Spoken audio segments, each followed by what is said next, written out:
Assalamualaikum warahmatullahi wabarakatuh. Perkenalkan, nama saya Dina Fiudi dengan NIM 210107. Di sini saya membuat video ini untuk memenuhi tugas ujian akhir semester dari mata kuliah manajemen operasional.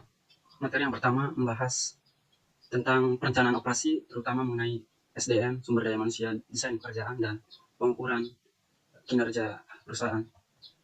Perencanaan tenaga kerja adalah menentukan struktur kepegawaian yang dihadapkan dengan satu, stabilitas ketenagakerjaan, dan kedua, penjadwalan kerja. Stabilitas ketenagakerjaan diperlukan karena banyaknya permasalahan yang dihadapi oleh karyawan pada suatu organisasi di waktu tertentu. Ada dua kebijakan yang sangat mendasar dalam hubungan stabilitas ketenagakerjaan, yaitu pertama, sesuai permintaan, yang kedua, tenaga kerja tetap. Yang dimaksud dengan sesuai permintaan tersebut adalah untuk menghemat biaya tenaga kerja yang terkait dengan produksi, tetapi akan menimbulkan biaya-biaya lain seperti penggunaan biaya rekrutmen dan biaya pemberhentian karyawan, biaya asuransi pengangguran, dan biaya lainnya. Dan yang kedua yang dimaksud dengan tenaga kerja tetap di sini yaitu pemilik tenaga kerja yang tetap dapat meningkatkan biaya pemeliharaan, pelatihan, dan biaya pemenuhan kebutuhan tenaga kerja, tetapi di sisi lain dapat menimbulkan biaya rekrutmen, pemberhentian, dan biaya pengangguran. Selanjutnya yaitu desain pekerjaan. Desain pekerjaan merupakan spesifikasi tugas-tugas yang terkandung dalam pekerjaan untuk seseorang atau suatu kelompok.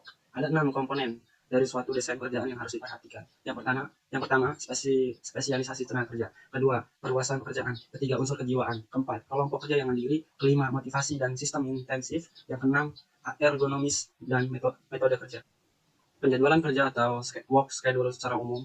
Penjadwalan standar pekerjaan dapat dilakukan dengan 3 cara, yaitu flex time, flexible work week, dan status part time. Flex time di sini adalah suatu sistem yang mengizinkan karyawan dengan tidak melewati batas untuk menentukan rencana kerja mereka sendiri. Dan flexible work week adalah suatu rencana kerja yang menyimpang dari standar baku atau normal dari 5 hari dengan waktu kerja 8 jam, 4 hari dengan waktu 10 jam per hari. Dan status part time di sini adalah rencana karyawan yang pelaksanaannya kurang dari 1 minggu normal atau kurang dari 32 jam per minggu, yang sering digolongkan sebagai tenaga kerja setengah hari. Materi kedua mengulas tentang manajemen rantai pasok atau SCM. Manajemen rantai pasok atau disebut supply chain management merupakan pengelolaan rantai siklus yang lengkap mulai bahan mentah dari para supplier, kegiatan operasional di perusahaan, berlanjut ke distributor sampai kepada konsumen. Dengan demikian, manajemen rantai pasok atau supply chain management dapat didefinisikan sebagai pengelolaan berbagai kegiatan dalam rangka memperoleh bahan mentah, dilanjutkan ke kegiatan transformasi sehingga menjadi produk dalam proses, kemudian menjadi produk jadi dan diteruskan dengan pengiriman kepada konsumen melalui sistem distribusi. Di dalam pengelolaan supply chain management tentu terdapat tantangan. Menurut Ioman Pujawan 2005, terdapat tantangan yang harus dihadapi dalam mengelola supply chain management. Yang pertama yaitu kompleksitas struktur supply chain, melibatkan banyak pihak dengan kepentingan yang berbeda-beda, perbedaan bahasa, zona waktu, dan daya antar perusahaan. Yang kedua, ketidakpastian permintaan, ketidakpastian pasokan, lead time pengiriman, harga dan kualitas bahan baku, dan lain-lain. Dan ketidakpastian internal, kerusakan mesin, kinerja mesin yang tidak sempurna, ketidakpastian kualitas produk, dan lain-lain. Selanjutnya, manajemen logistik. Manajemen logistik di sini adalah suatu pendekatan yang mengupayakan efisiensi operasi melalui integrasi aktivitas pengadaan, pemindahan, dan penyimpanan bahan. Tujuan dari manajemen logistik ini mencapai efisiensi operasi melalui integrasi aktivitas pengadaan, pemindahan, dan penyimpanan bahan baku. Bagaimana cara mengukur kinerja supply chain management? Ada beberapa cara dalam mengukur SCM. Yang pertama yaitu mengevaluasi terhadap rantai pasokan. Yang kedua, manajer rantai pasokan juga harus membuat jadwal dan keputusan yang menentukan jumlah aset yang berbentuk persediaan. Yang ketiga, hanya ada metrik efektif. Seorang manajer dapat menentukan seberapa baik kinerja rantai pasokan dan seberapa baik aset-asetnya yang dimanfaatkan. Materi yang ketiga yaitu manajemen persediaan. Persediaan di sini adalah suatu produk yang dicadangkan untuk mencukupi kebutuhan dalam kondisi tertentu. Tujuannya adalah untuk merencanakan dan mengendalikan tingkat persediaan agar dapat melayani kebutuhan atau permintaan dari waktu ke waktu serta dapat meminimumkan biaya total perusahaan. Jenis persediaan, adapun jenisnya yang pertama yaitu persediaan bahan mentah.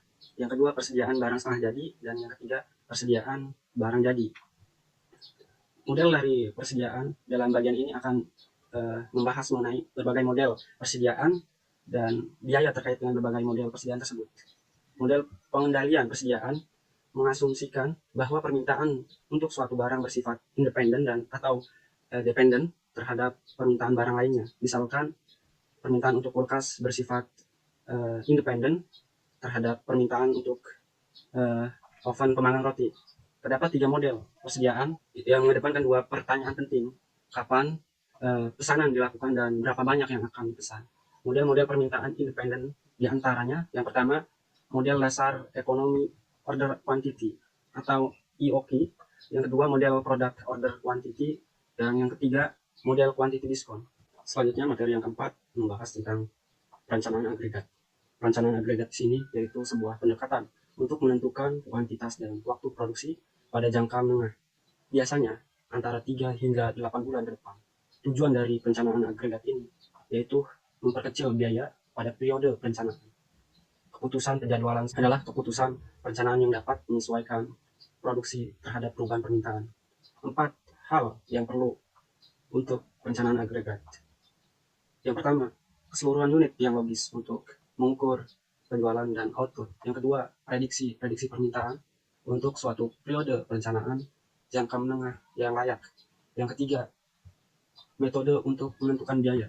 Yang keempat, model yang mengkombinasikan prediksi dan biaya sehingga keputusan penjadwalan dapat dibuat untuk periode perencanaan. Selanjutnya, materi yang kelima membahas mengenai perencanaan kebutuhan material MRP dan IRP. Menurut Yuda Astana 2007, perencanaan kebutuhan bahan MRP adalah suatu konsep dalam manajemen produksi yang membahas cara yang tepat dalam perencanaan kebutuhan produk dalam proses produksi, sehingga barang yang dibutuhkan dapat tersedia sesuai dengan kebutuhan. MRP adalah sistem perencanaan yang tidak dilakukan penjadwalan secara detail. MRP juga merupakan perencanaan dengan lead times yang mungkin bervariasi dengan ukuran batch yang dikirimkan. Adapun untuk struktur MRP ada MPS, BOM, persediaan, catatan, pembelian, dan lead time merupakan bahan-bahan yang diperlukan dalam MRP. Setelah bahan-bahan yang terpenuhi dan akurat, maka langkah selanjutnya adalah menentukan gross material requirement plans. Fungsi dari MRP tersebut, yang pertama yaitu pengendalian persediaan material atau bahan baku. Yang kedua, sistem perencanaan dan pengendalian produksi. Tujuan dari MRP, yang pertama, meminimalkan persediaan MRP, menentukan seberapa banyak dan kapan suatu komponen diperlukan disesuaikan dengan JIP. Yang kedua, mengurangi risiko karena keterlambatan produksi dan pengiriman MRP. Mengidentifikasikan banyaknya bahan dan komponen yang diperlukan, baik dari segi jumlahnya dan waktunya, dengan memperhatikan waktu tenggang produksi maupun pengadaan komponen. Selanjutnya, fungsi dari MRP yaitu komitmen yang realistis dengan MRP. Jadwal produksi diharapkan dapat terpenuhi sesuai dengan rencana, sehingga komitmen pengiriman barang dilakukan secara lebih realistis. Yang terakhir yaitu meningkatkan efisiensi MRP.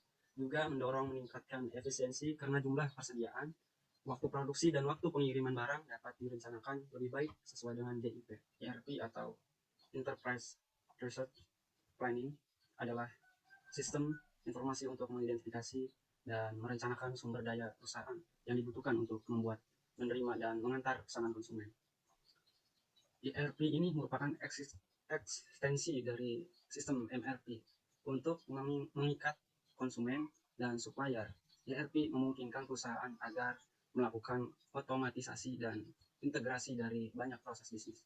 Kedua, ERP memungkinkan perusahaan agar membagi database dan target bisnis ke seluruh perusahaan dan memproduksi informasi. Yang pertama, MRP dasar, SCM software untuk mendukung komunikasi dengan vendor, e-commerce, dan aktivitas-aktivitas yang dibutuhkan untuk warehousing dan logistik yang efisien.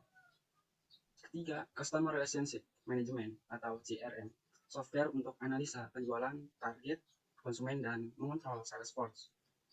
Yang keempat itu finance, keuangan. Yang terakhir, human research.